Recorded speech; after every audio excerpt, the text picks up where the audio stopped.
When I was 82 years old, I bought my first motorcycle, 450 cc Honda, nice little motorcycle. The freedom of it, the control of the machine, it's as close to riding a horse as you can get without being on a horse.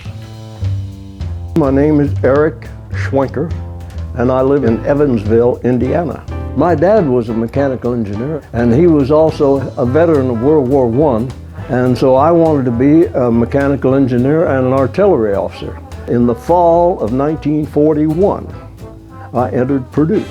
Purdue was a pretty good sized college at that time, had about 6,000 students. It was a good engineering school. September 41, I started school. In December of 41, on a Sunday morning, was the radio broadcast from the President of the United States, and we had been attacked at Pearl Harbor. And then I was tapped on the shoulder and put on a bus and trucked up to Camp Atterbury and commenced my life as a soldier. They said, okay, you're in the pack artillery. Everybody in the pack artillery walked, and most everybody else pulled a mule. I thought, now that's not too swift. And so they said, do you guys want to go to the Owen Stanley Mountains in New Guinea and pull a mule? Or do you want to transfer to the Corps of Engineers? And I asked them, I said, are the Corps of Engineers the guys that ride around in trucks? And they said, yes. And I said, yes. So I got out of the field artillery and transferred to the engineers. I didn't depart for overseas until the middle of March in 1945. And I went directly to France. We only had 6 weeks in combat. Then we were sent to Frankfurt, Germany, which was the headquarters of all the U.S. forces. I spent 4 months there in occupation duty, essentially doing engineer construction work on roads and things like that, trying to make things passable again. I had already decided that I was going to go into the Army Reserve, and I was going to go back to Purdue to get my degree. I knew what a degree from Purdue was going to do, but I was also able to get a job my first semester of my senior year as a drafting instructor in the industrial engineering department. So I went to school in the morning and taught drafting in the afternoon.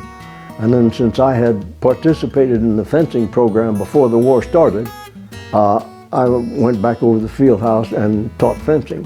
I wanted to go into heating, refrigeration, and air conditioning, because that's what my dad was in. I was still following Dad. This is my notebook from my senior year. Various companies sent personnel to Purdue to interview students, and International Harvester did that.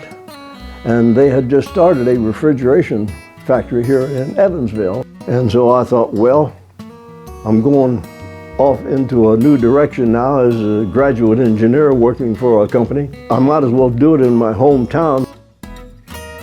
When I went in the reserve, of course, you get paid for that.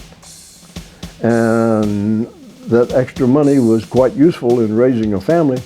And I enjoy soldiering. I don't like getting shot at. That part, no, I do not like. The rest of it, I enjoyed. So I thought I'd transfer out of the reserve into the Guard because I thought they were more active in their soldiering.